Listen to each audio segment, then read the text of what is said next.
Kasmetinis dovanų keitimasis mūsų šeimoje, tai pasižiūrim, ką šiais metais šeiminėlė gavo. Tai visas dovanas pirmiausiai sudedam po egle, turim parūpinti vieną dovaną, kuri tiktų tiek vyrui, tiek moteriai, tada surašom skaičiukus ant lapelių ir kiekvienas šeimos narys įsitraukia po vieną lapelį ir eilės tvarka keliauja prie eglutės pasiimti savo dovanos, kuri labiausiai patinka.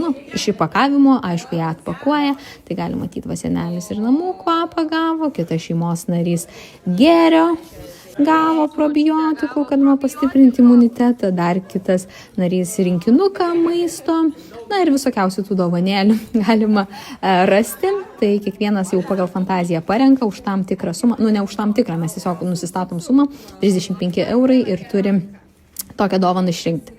Dažniausiai žaidimų įpusėjai šeimos nariai išsigudrina ir mato, kad gal jau neberas pagal savo eilę dovanos po egle, o įsitraukia jau patinkantis kitas šeimos narys, tai tą dovaną galima 2 kartus pavogti, paskui jį įgauna imunitetą ir kas jau turi tą dovaną, tas jau turi. Tai va šita dalis yra smagiausia, nes galima matyti, kaip šeimos nariai kovoja tarp vienų kitų tų dovanų, kas ko nori. Tai kartais būna ir pikčiukų, bet aišku, draugiškai viskas.